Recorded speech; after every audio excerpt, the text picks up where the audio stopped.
welcome back to another video. Today I'm in the Easter mood because this is Easter weekend coming up. It is my favorite weekend of the year. I'm literally obsessed with it. I mean, a whole long weekend. 4 days is ideal length for a weekend. So I feel like I need to make some Easter eggs, and I saw this recipe on TikTok. The link will be down below, but I'll also link the actual recipe as well. It looks easy. Now, the amount of times I've said that and it hasn't been easy is scary. I'm really hoping this one actually is easy, so let's just get into it. The base for these Easter eggs is like a peanut butter and a non-gluten flour base. So they've used almond flour, and I'm hoping it's okay that I use coconut flour because almond flour is so insanely expensive. It's like 140 rand, I think, for a bag that's this size, and this is coconut flour. And coconut flour is, I think, like 90 rand, which is better than 140. So I'll take that. At the moment, I'm just putting some peanut butter in the measuring cups. We need 1¼ cup of peanut butter, but it has to be runny. So I learned this trick a while ago on TikTok to microwave it for 30 seconds, and then it becomes runny. It's easier to mix, easier to get out the cup. So that is exactly what I'm gonna do. Now we should be able to just scoop this straight out. That is so much better. And we also need to add in literally all the ingredients for peanut butter pod. There's maple syrup, powdered sugar, vanilla essence, my coconut flour, and a pinch of salt. Now I did just read ahead only now to see that I do need to freeze these for a bit, and I have not planned for that in my time. So hopefully I do have time to do that. I don't really know how it's gonna work out otherwise if I don't. I'm gonna use the same measuring cup for the ¼ cup. Ooh, don't hurt my nails. I did just get my nails done. I did this green, dark green, which I've never done before, and I really like it. ¼ cup of maple syrup, which is quite a lot. This obviously is not actually maple syrup because that is expensive. This is, I don't know, syrup in the style of maple syrup, I think. It says traditional syrup actually.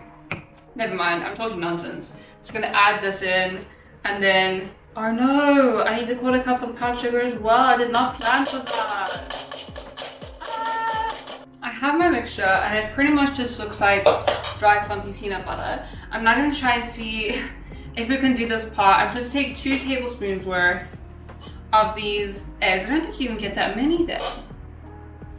I'm gonna roll it into a ball and then shape it into like an egg shape, which I'm not gonna lie, I've now forgotten what that looks like. I feel like, is that a good egg shape? I feel like that's a good egg shape. I'm gonna put it on a plate that has baking paper on it. They say a baking sheet, but my freezer is not big enough to fit a whole baking like sheet thing in. So I'm just gonna use 2 plates and then put them in different shelves.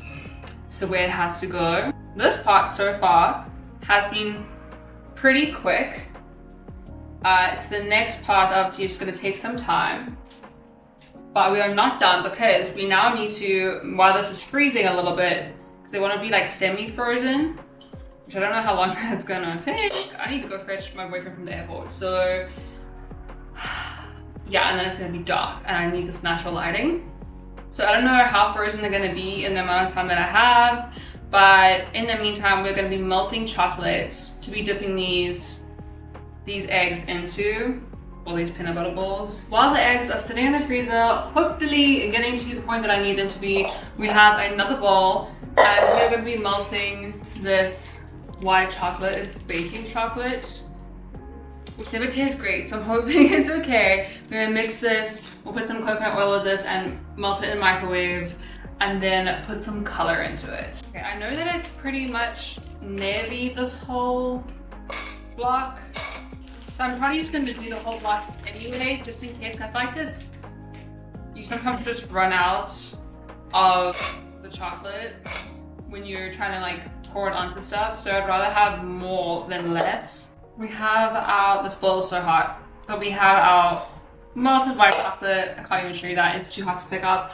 We're now gonna be using blue and green food coloring, which is what they said to use. I don't know why these specific colors.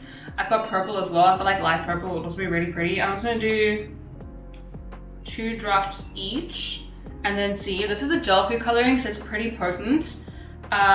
We can always add more, but we can't take away. So rather start small, and then we're gonna mix this together. Ooh, that is very pretty. I actually think that was the perfect amount of dye. I'm gonna show you. This is what's currently looking like. I'm just filming this on my phone so you can see.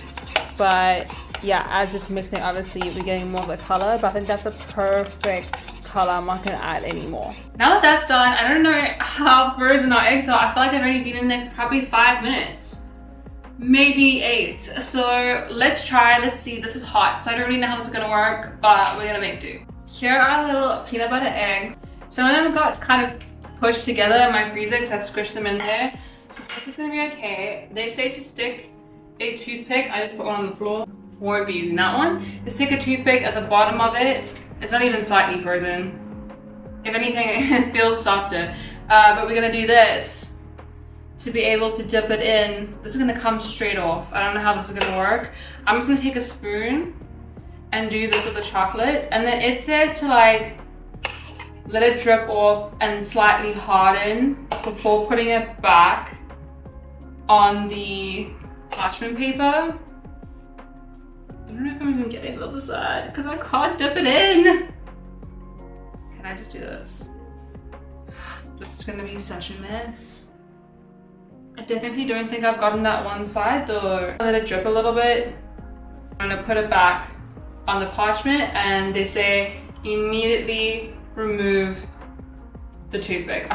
This is definitely not as pretty as I thought it was gonna be. Should have read ahead and planned ahead and started this earlier. I just did a thing where you put cocoa powder and water and a paintbrush and you just flick it over. It creates like little speckle effect. I don't know if you can even see that. I'll include a little photo so you can see a close up. But they need to harden. So I'm gonna put these in the fridge, and you'll either see me later on tonight when it's dark, or if I decide no, I really want better lighting, then you'll see me tomorrow to try one of these. I'm back, and I just got working from the airport, so he is back as well, and he can taste these with us.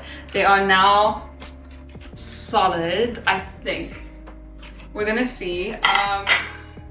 For warning, these are mostly peanut butter. Okay. So I think it's Shea one. I don't think I want to have, they're quite big and there's a lot of peanut butter. Okay, so the only thing is you got this little like round thing around the edge. Thank you. Because of where it pulls. So definitely have more patience, wait for it to drip, like they say, completely before transferring it, so you don't have that. But you could just peel this off and it will be fine. And this is just chocolate. Do you want a first bite? No, you can smudge. Just see if it's poisonous enough. I'm joking. I'm eating the chocolate first, you get that? Okay, here we go. It is hardened. Bye-bye. I think those are really good. However, they are pretty much just peanut butter, and I've made like peanut butter protein balls before, and they taste very similar. This just has chocolate over it. So, is it worth the time and effort? It actually doesn't take that long to make it. I think if you just like make it in advance, that you do get the proper time to freeze and stuff, then it's okay. So it's more just like pre-planning. Other than that, it really doesn't take it long. It is probably healthier than like the full chocolate egg. You could even go further and make these into protein ones, or you could put protein in there and make like, I should have done that. Man, I could have made protein Easter eggs. And you could also make it healthier with like doing, you know, I think you get sugar-free peanut butter, and you can do like the sugar-free like chocolate. You could do like a lot healthier versions, and then you could have your own healthy Easter eggs. So it's pretty cool that you can customize it however you want. You can do different colors. You can even like do patterns, you can decorate them. So it's really cute for that. However, the only thing is obviously these will melt. And the peanut butter and stuff is gonna get weird and soft. So it's not great to like keep outside the fridge. It would have to be like only in the fridge thing. So you can't like use these for an egg hunt or anything like that. Not that you really would, but I mean, they're pretty good for what they are, and they really didn't take long. So I think that was pretty good. So now we're gonna go have dinner, and we're gonna probably keep these for a week for snacks leading up to Easter. But I hope you guys have a lovely rest of your week, and then you have a great Easter weekend, whatever you're planning on doing, even if it's just sitting at home and eating chocolate and snacks and watching series. That sounds like a dream. So please enjoy, and I'll see you guys next week, Wednesday, 6 p.m, same time as always, for another one. Bye.